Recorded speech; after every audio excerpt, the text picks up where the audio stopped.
श्री कृष्णा दोस्तों, किशोरी क्रिएशन से मैं सपना शर्मा आप सभी का हार्दिक स्वागत करती हूँ आपके अपने चैनल पर।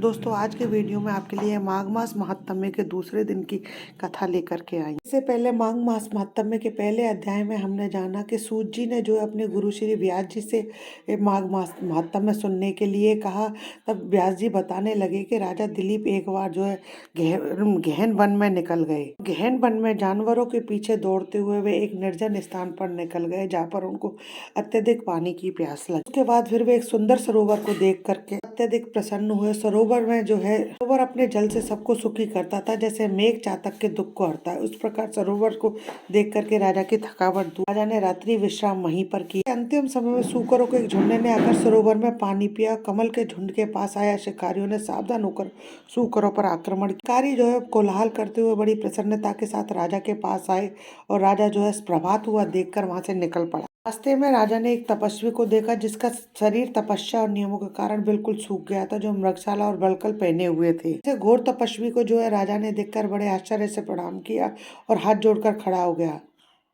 तपस्वी ने कहा कि हे राजा, इस पुण्य माघ मास में सरोवर को छोड़ करके तुम कहाँ जाने की इच्छा करते हो? राजा ने कहा, महात्मन, मैं तो माघ स्नान के फल को कुछ भी नहीं जानता, उसके बारे में जो है आप मुझे विस्तार पूर्वक बताइए। माघ मास महात्म्य का दूसरा अध्याय जानते हैं। राजा के ऐसे वचन सुनकर तपस्वी कहने लगा कि राजन, भगवान सूर्य बहुत शीघ्र उदय होने वाले हैं, इसलिए वह यह समय हमारे लिए स्नान का कथा का नहीं। सो आप स्नान करके अपने घर को जाओ और अपने गुरु श्री वशिष्ठ जी से इस महात्म्य को सुनो। इतना कहकर तपस्वी सरोवर में स्नान करने के लिए चले गए और राजा भी विधि पूर्वक सरोवर में स्नान करके अपने राज्य लौटा और रनिवास में जाकर तपस्वी की सब कथा रानी को कह सुनाई।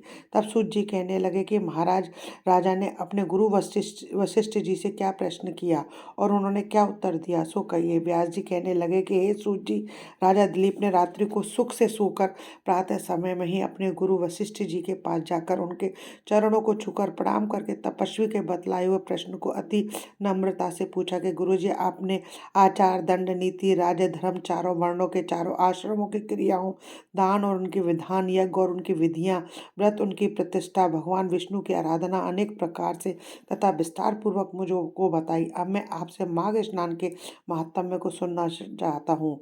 सो हे तपोधन, इस नियम पूर्वक इसकी विधि मुझे समझाइए। गुरु वशिष्ठ जी कहने लगे कि हे राजन, तुमने दोनों लोगों के कल्याणकारी वनवासी और गृहस्थियों के अंतकरण को पवित्र करने वाले माघ मास के स्नान का बहुत सुंदर प्रश्न किया। मकर राशि के सूर्य आने पर माघ में स्नान का फल गौ, भूमि, तिल, वस्त्र, स्वर्ण, अन्न, घोड़ा आदि दानों तथा चंद्रायण तथा ब्रह्मा कूर्च व्रत आदि से भी अधिक होता है। वैशाख तथा कार्तिक में जप, दान, तप और यज्ञ बहुत फल देने वाले हैं, परंतु माघ मास में इनका फल बहुत अधिक होता है।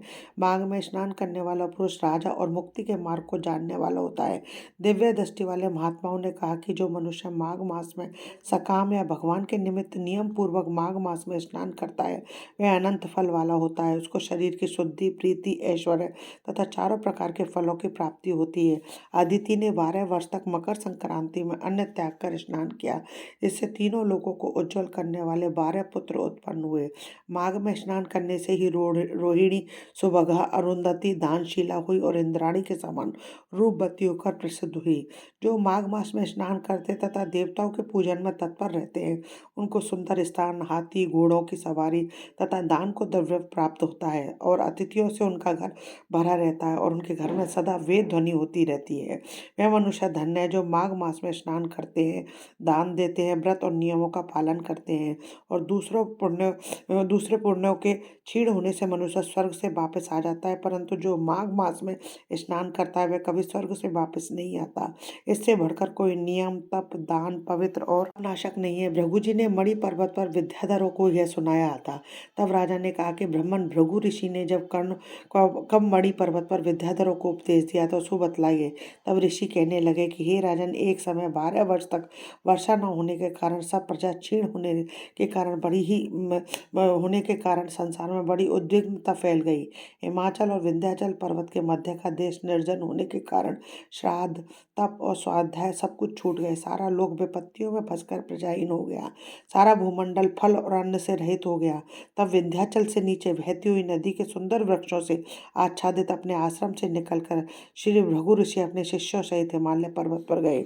इस पर्वत की चोटी नीली और नीचे का हिस्सा सुनहरी होने से सारा पर्वत पीताम्बरधारी श्री भगवान के सदृश्य लगता था। पर्वत के बीच का भाग नीला और बीच बीच में कहीं कहीं सफेद स्फटिक होने से चारों तारों से युक्त आकाश जैसी शोभा को प्राप्त होता था।